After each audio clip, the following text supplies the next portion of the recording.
want to say thank you to Simply Safe for sponsoring this video ad-free. And welcome to New Hampshire. We're at the new New Hampshire Drift House that has a prime driveway that is probably even more shreddable than the old original New Hampshire Drift House. I've been wanting to film this video since last September when Shannon and I moved in here, but with the Formula Super build and then winter coming, it just never happened. But now is the time. So I'm calling this place New Hampshire Drift House 2.0 for the simple fact that it's kind of the next step up from the original house that my brothers and I owned in Auburn that had the little skid pad in the driveway.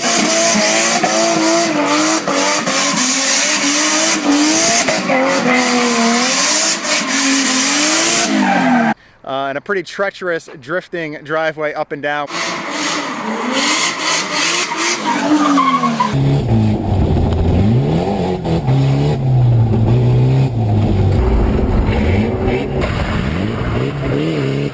Which was phenomenal. We had some absolutely wild times there. Everybody watch out, because I don't know where this is gonna go. It's got a charge on it to fly, so. Ah, yeah.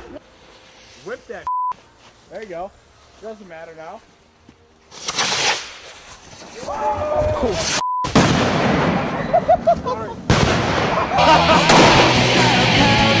But it is time for something new, something bigger, and more of a mini private motorsports type of compound where it's a lot more shreddable for dirt bike, cars, go-karts, and basically anything with four wheels.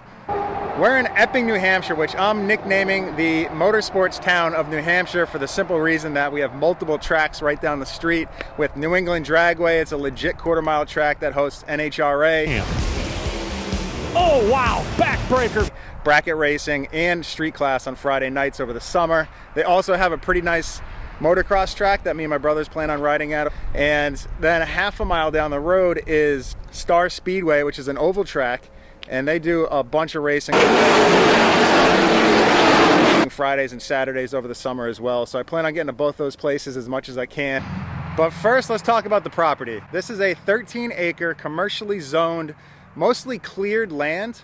It has a pretty modest residential house on it, 2,500 square feet, 3-car garage with 3 bays under, and then a 1,500 square foot barn that's pretty rough, but I'll show you guys all that in a little bit. The commercial zoning was extremely key for me on this property just because of the plans I have in the future, which I will tell you guys about in a little bit. But first, let's take a tour of the house.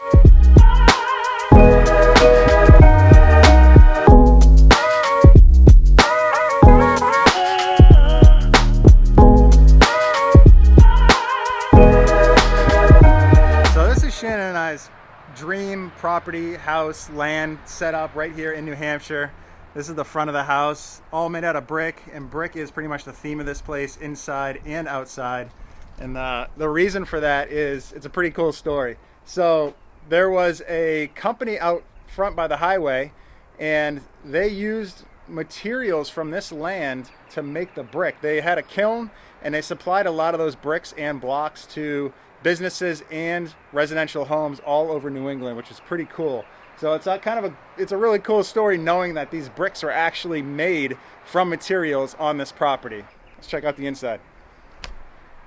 All right, we're gonna do the interior of the house pretty quick and dirty. Right over here, we have Shannon, who's at her temporary desk until we get her something more permanent. She's also paying the bills right now. Thanks, babe. You're welcome. This is also the spare bedroom where any of you misfits are gonna stay, whoever come and visit us first. Here's the living room.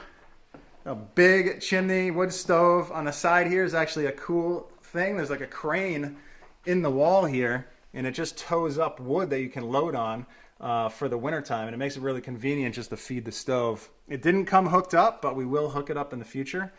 Definitely for next winter anyway. Dining room over here. We haven't even used that yet. Queen Basil. It's a nice wedding gift that we got from our friends. Couple trophies. Hallway. Spare bathroom. This is the basement right here. Coming into the kitchen. I'd say the theme of this place is like a rustic barn style or something. Shannon got a kick out of that.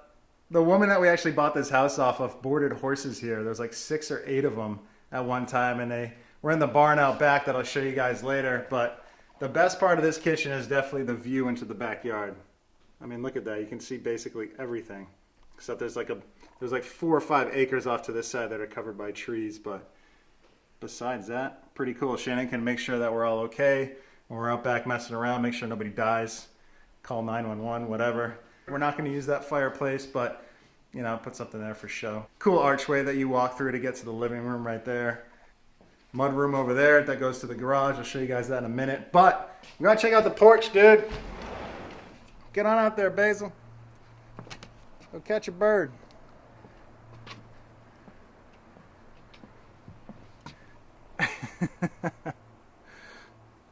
Usually she rolls around in dirt, but thankfully there isn't any right now. So yeah, this is the porch. It needs to get redone. There's a couple sketchy spots in it, but overall, springtime, baby. It's beautiful out here. Everything's budding, looking fantastic.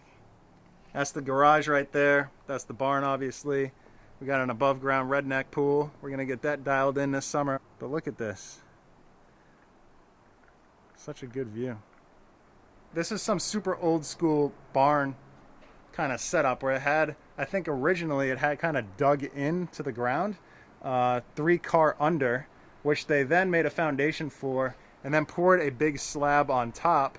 It's about 8 inches thick, and then it's the 3-bay garage up top that I'll show you guys here in a little bit. But kind of a weird deal, but it's kind of old school New England farmhouse style. Garage time, boys. But first, I gotta talk home security. So with me traveling a lot, having a bunch of awesome equipment and cars and everything, home security wasn't not an option. So we're choosing Simply Safe to secure our home. They made it extremely easy for us to order online exactly what we needed to keep our home secure. And now it is monitored 24/7 by professionals who are waiting by in case anything were to happen to call the police, who will come over here. Also, I know the sergeant of Epping PD, so we're in good. So let me show you guys the Simply Safe system. All right, guys, let's get into it. Simply Safe is an award-winning home security system that is wireless, cost-effective, extremely easy and efficient to set up, whether you have an apartment, a house, or a business you're trying to keep safe. Here's the package that Shannon and I chose after doing some homework on the website. We have a few more items not shown, like the carbon monoxide detector and multiple HD Simply cams. So what you do for setup is plug in the home base, get the keypad turned on. You can start placing your sensors around the house, and then you can start adding those sensors on the keypad to connect them to the system. Very simple. It only took Shannon and I about 30 to 40 minutes to set everything up, and the majority of that was deciding where to place the HD cameras inside and outside the house. All right, Shannon and I are going to show you just how easy it is to add a sensor to the Simply Safe system.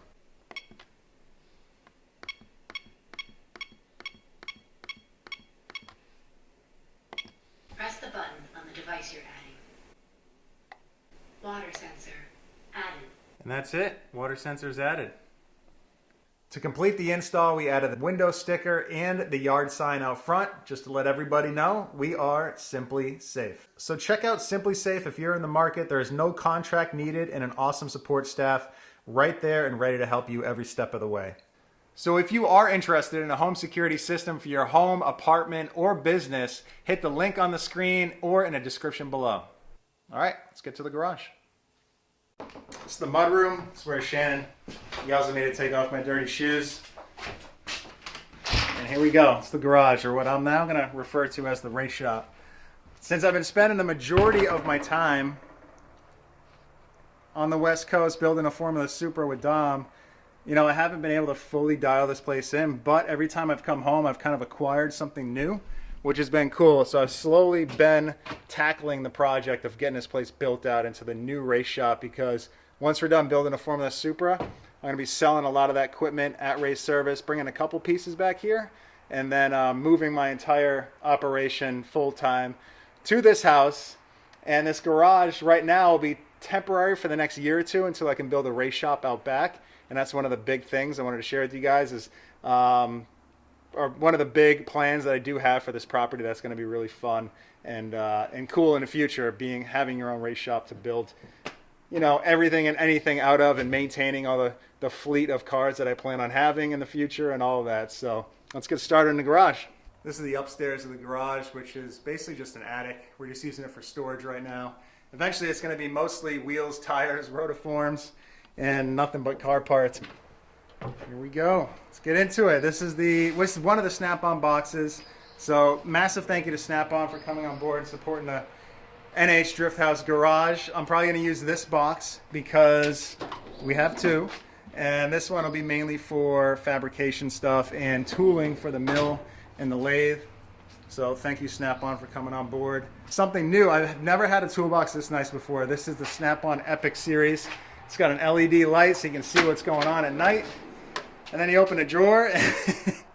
This was too surreal. I opened the drawer and I see the Corolla hatchback for a contest I'm doing Snap-on, and that's one of the big reasons why they came on board and helped support the garage and the Tuerck compound. So thank you, Snap-on, much appreciated. I also got dialed in on this massive 8-inch vise that weighs like over 100 pounds. That'll be going on the new welding table when we get it. But let's start over here. Just got this. I'm really stoked on this find. This is an old Okuma Type LS. I forget the size again, but if you can believe it, this thing was made in like the 40s or 50s or something. Correct me if I'm wrong on that, but it was actually a single owner that owned this thing since it was brand new until he just sold it to me about 2 weeks ago. And then I just had the National Machinery Movers come and rig this thing. It weighs 6,000 pounds, and I could not do it with the tractor like I was moving a lot of these pieces, which were still sketchy as all hell. The tractor's only rated about 3,900 pounds, so it was not going to do 6,000 pounds. But this thing, besides needing a really nice cleaning, is in good shape. All the ways and everything are really nice. It has a lot of threading. The gearbox actually feels really good in this thing. So I'm stoked. This is a massive piece of the puzzle that I really wanted to get changed. But look how massive this thing is. It takes up such a huge footprint in here.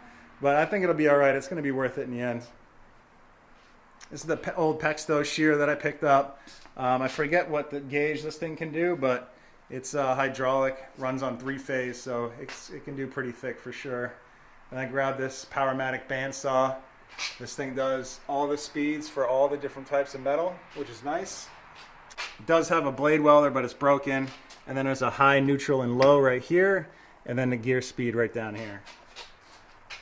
We got a 3-phase Swedish drill press for my buddy Bill, who used to be one of the owners at Dent Sport Garage and now works for a robotics company. Thank you, Bill. This thing is awesome, and I'm glad you passed it on to me. Some really cool features on this thing, and it actually has a gearbox on it for all the speeds, which I haven't seen in a drill press. Usually it's all belt driven. And this is the new mill that I got. This is a Chevalier I got from my buddy Rob, who was selling out of his machine shop. In pretty good shape. They did a decent job cleaning it, and then I went through this thing for about 4 or 5 hours kind of cleaning up the rest. It's got a VFD on it, which I think we're going to continue to use off the 220 just because it's kind of convenient, and we're not machining anything super crazy strong where we would need like the full 3 horsepower on the motor. So the VFD and having like a horsepower, 1.5 horsepower would be perfectly fine for us. This is pretty much it. The garage is getting dialed. We just got the 3-phase pole put in, so things are going to be happening really quick around here, which is good. So hopefully by the next time I come home, all the machines and everything will be hooked up, and then pretty much ready to go. Oh, and the other thing I want to tell you guys, the reason why the machines are all kind of spread out in a weird layout is because of the 3-car under. I was really nervous of putting a lot of this heavy equipment really close next to each other. Like ideally this lathe would have gone over there, and this Pexto shear would have been like this up against the garage door, and then a bandsaw would have been somewhere else. But so then we would have had like a full open space over here for a work table in the middle, and then probably working on a car over there. But it's just, I was just a little nervous about everything, so I wanted to spread the equipment out as far as I could. So what we're probably going to do is just have a car in here sideways like this to work on it, and it'll give you pretty good amount of space, especially when those boxes and stuff are all cleaned out. And then I'll probably have the welding table and a big work table kind of strewn across this going this way and then back towards the wall that way. So it'll be like kind of a nice big L, which I think that's going to work for now until I can build a race shop out back and do it exactly the way I want it to. So this will do for now. I mean, it's coming together. I'm stoked on it, and I can't wait to start working at it here in the future. That brings us to the driveway, boys. So like I was saying earlier, this driveway is perfectly shreddable. It's pretty long, out to the main road out there, all the way in. You got this little 4-car area worth of space here that you can shred into. And you also have this little 2-car area over here where my trailer's parked. You can shred straight into there. You can make like a decent line through here, which I think would be a blast. And I'll probably end up using these nice bricks too. There'll be tire marks all over those in the future, that's for sure. But it's like pretty nice. You could definitely have some fun. It's bigger than the old Auburn house.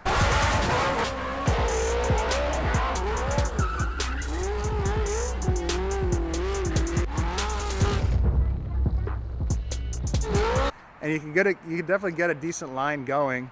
So in the future, what I want to do, besides doing a bunch of stuff out back, is maybe this year, I'm hoping to, if possible, is to pave a nice big skid pad right in this area, all right here. It'll go right next to the barn, all the way out to the fence over there, maybe even a little further than the fence, cut all the way across, and then come back and meet up with the driveway. So it would be actually a decent line where you can come hauling ass out from the main road all the way down here and kind of enter into the skid pad and then run a pretty good line all the way up through here, all the way out there, and then you could start over. Big enough for tandem and plenty of fun for the time being, that's for sure. I mean, we just got the house, so I can't fully blow it out all at the same time. There's so many different things I want to do, but I got to spread it out throughout the course of maybe a year or two to really get everything dialed in. But it's going to be fun. It's going to be awesome. I'm going to enjoy the process all the way because it's basically a dream come true for me. So let's continue the tour. Let's check out the barn. This is the inside. Got some nittos waiting for the truck. Just waiting for some rotiforms to come to swap all those on. Me and my brother put a little makeshift gym set up in here for now. Got some more Nitto tires for the cars when they get shipped east. My brother's barber chair. So this is actually where the horses were, and this was all closed off into sections. Like there was one horse in the back there, one towards the front here. These are both stalls right here, and then on the other side as well. So I kind of blew all that stuff out. I wanted to open this up, and then I'm eventually going to put a door on the front here just so I can pull a couple cars in here and use it as storage. Probably fit like 3 or maybe 4 cars in here, maybe. So it'll be good. We got a lot of cars coming. Then I got my brother's car, both my brother's stuff, so we're going to need all the room we can get. And we're back to the backyard where the pool is, the porch, and the back side of the garage. So I'll show you guys this kind of weirdness. This is a big 150-gallon compressor. I'm gonna put that down here, probably right up against this wall, and hopefully the floor kind of deafens the sound a little bit. My brother's BMW motorcycle. It's one of our cords of wood for the winter time that we didn't burn this year. And pool storage and just, you know, kind of random stuff for the house. And then over here, the only drift car that's here is my brother's old S13. And this thing is like a blast from the past. It's got some old school parts on it, like a stock SR20 manifold and a Garrett GT 2871, which is still a super legit turbo. But he's got a decent kit on it. Like, this thing looks good when it's all cleaned up. But he's got to bring it to he's got to get it to a shop and get some work done to get it dialed for this year. And that's it for the structures on the property. So let's walk out back. I'll kind of give you guys more of the game plan that I'm hoping to do in the future. Take it one step at a time, man. It's a lot of stuff to take on at once. So got to spread it out over a couple years maybe. So this spot in the backyard was actually used as a riding arena for horses. They would set up the obstacles that you would jump over. I'm sure some of you horse people out there, if you're ever into horses, you can know what I'm talking about. But I cut down a bunch of trees that were dead or diseased over here, like that one straight ahead of me, unfortunately. we're having to cut down a lot of those. I think they're blue spruces, and made a little fire pit, burned those last winter.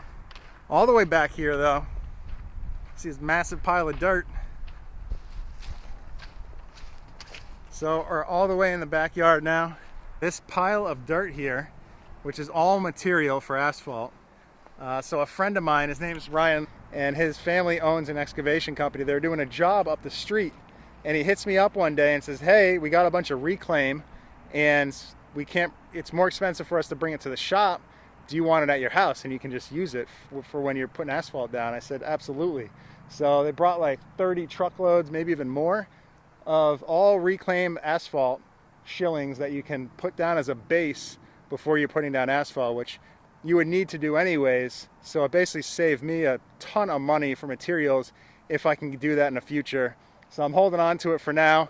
I want to put the race shop back here, where this big pile of dirt is. So hopefully that'll get used up first, and then we'll put the race shop down. But what I would love to do is make some sort of drift track driveway that would meet at the race shop back here, and make just like kind of a sick loop that comes all the way around the property with a bunch of sweet switchbacks and wide enough for tandem, and have just own private motorsports drifting compound. Get approval for the race shop first. But man, I mean, this has been my dream forever, and I can't wait to make it happen. That is a wrap on the new NH Drift House. Thank you guys for listening to me talk for what feels like an eternity right now. I'm just beyond excited to start executing my dreams here on the property, and I can't wait to bring you guys along for the ride, so stay tuned.